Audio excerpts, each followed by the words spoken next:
Hi friends, what is the need? இந்தியாவில் மருத்துவ கனவோடு இருக்கிற ஒவ்வொரு மாணவனும் கட்டாயம் கிளியர் பண்ண வேண்டிய எக்ஸாம்ஸில் இது முக்கியமான எக்ஸாம்ஸ்.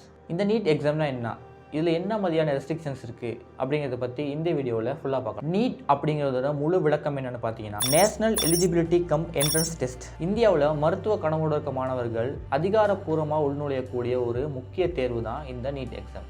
இந்த நீட் எக்ஸாம்ஸை முறையாகவும் நேர்மையாகவும் NTA அதாவது நேஷனல் டெஸ்டிங் ஏஜென்சி அமைப்பு நடத்திட்டு வராங்க. மாணவர்களோட திறமை மற்றும் மார்க் அடிப்படையில் மட்டுமே மருத்துவ கல்விக்கான மாணவர்கள் சேர்க்கப்படணுங்கிறத முன் வச்சு இந்த தேர்வு இந்தியா பூர்வமாகவும் நடைபெற்று வருது. எந்தெந்த ஃபீல்டுக்கு போகிறவங்களுக்கு இந்த நீட் எக்ஸாம் இருக்குன்னு பார்த்தீங்கன்னா, MBBS அதாவது இந்தியாவில் ரொம்ப முக்கியமான ஒரு மருத்துவ படிப்பாக காணப்படுற MBBS கல்வி முறையை நீங்கள் கற்கணுமா இருந்தால் அதுக்கு நீங்கள் கட்டாயமாக இந்த நீட் எக்ஸாமை கிளியர் பண்ணி ஆகணும். அது மட்டும் இல்லாமல் BTS அதாவது பல் மருத்துவம் தொடர்பான கற்கை நெறி நீங்கள் கற்கணுமா இருந்தால் கட்டாயமாக இந்த நீட் எக்ஸாம்ஸை நீங்கள் கிளியர் பண்ணிடுது. அது மட்டும் இல்லாமல் சில ஆயுர்வேத படிப்புகள் இருக்கு இல்லையா, அதாவது சித்தா, யுனானி, அப்புறம் ஹோமியோபதி போன்ற படிப்புகளை படிக்கணும்னாலும் நீங்கள் இது கட்டாயமாக இந்த நீட் எக்ஸாம்ஸை கிளியர் பண்ணி வந்துருக்கணும். அது மட்டும் இல்லாமல் டிமேட் யூனிவர்சிட்டிஸில் அண்டர் கிராஜுவேட் மெடிக்கல் கோர்சஸ் நீங்கள் படிக்கணுமா இருந்தால் கூட இதுக்கு நீங்கள் இந்த நீட் எக்ஸாம்ஸை கம்ப்ளீட் பண்ணியிருக்கிறது முக்கியமான ஒரு விஷயமாக கருதப்படுது. இந்த நீட் தேர்வு எதற்காக கொண்டு வந்தாங்க, இதற்கு கொண்டு வந்ததற்கான முக்கிய காரணம் என்ன அப்படின்னு பார்த்தீங்கன்னா, முன்ன தனித்தனி மாநிலங்களில் உள்ள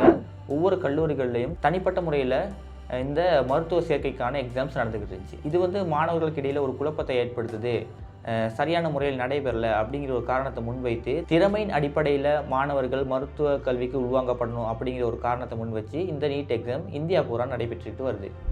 இந்த நீட் எக்ஸாம் எழுதுறதுக்கு யாருக்கெல்லாம் தகுதி இருக்குது, என்ன மாதிரியான எலிஜிபிலிட்டிஸ் இதுக்கு தேவைப்படுது அப்படின்னு பார்த்தீங்கன்னா, 17 வயது தொடக்கம் 25 வயதுக்கு இடைப்பட்ட மாணவர்கள் இந்த எக்ஸாம்ஸை எழுதலாம். இடஒதுக்கீடு பிரிவினர்களுக்கு இதில் ஒரு சிறப்பு சலுகை காணப்படுது. இந்திய கல்வி முறையின்படி 12ஆம் வகுப்பு அதாவது +2 தேர்வு அவங்க கட்டாயம் எழுதியிருக்கணும். அந்த தேர்வில் 750 புள்ளிகளுக்கு மேலே அவங்க பெற்றிருந்தால் இந்த எக்ஸாம் எழுதுறதுக்கு தகுதியுடையவராக கருதப்படுறாங்க. ஃபிசிக்ஸ், பயாலஜி, கெமிஸ்ட்ரி இந்த 3 பாடங்கள்லேருந்து தான் முக்கியமான கேள்விகள் இதில் கேட்கப்படுது. கிட்டத்தட்ட 3 ஹார்ஸ் நடைபெற்ற இந்த எக்ஸாம்ஸில் பேனா, பேப்பர் தவிர வேறு எதுவும் கொண்டு போக முடியாது.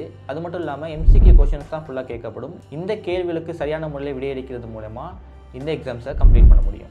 ஆனால் கரண்ட் சிச்சுவேஷன் என்னான்னு பார்த்தீங்கன்னா, இந்த நீட் தேர்வு எங்களுக்கு வேணாம், இதை ரத்து செய்யணும்னு சொல்லி இந்தியா பூராவுமே பல மாநிலங்களில் இந்த போராட்டம் வெடிச்சிக்கிட்டு இருக்கு. இந்த போராட்டத்துக்கான முக்கிய காரணம் என்னன்னு பார்த்தீங்கன்னா, அண்மையில் நடைபெற்ற இந்த நீட் எக்ஸாம் வினாத்தாள் கசிவு அப்படிங்கிறது தான் முக்கிய காரணமாக காணப்படுது.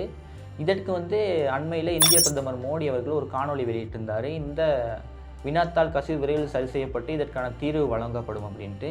ஆனால் இந்த ஜென்சி பீப்புள்ஸ் என்ன சொல்கிறான்னு பார்த்தீங்கன்னா, தீர்வு எல்லாம் எங்களுக்கு தேவையில்லை, இந்த எக்ஸாம் முழுமையாக நீக்கப்படணும், இந்த எக்ஸாம் இனி நடக்கக்கூடாது அப்படிங்கிற மாதிரி ஆரம்பித்த போராட்டம் இன்று இந்திய அளவில் இது ஒரு பெரிய விஷயமாக பார்க்கப்பட்டு மாணவர்கள் மேலே வன்முறை தாக்குதல்களும் பிரயோகிக்கப்பட்டு வருது. இந்த நீட் எக்ஸாம் மருத்துவ படிப்புக்கு ஒரு முக்கியமான விஷயமா அப்படிங்கிறத கமெண்ட்டில் சொல்லுங்கள். இந்த வீடியோ பிடிச்சிருந்தா உங்கள் ஃப்ரெண்ட்ஸ் அண்ட் ஃபேமிலிக்கு ஷேர் பண்ணுங்கள். சேனலை சப்ஸ்கிரைப் பண்ண மறந்துடாதீங்க.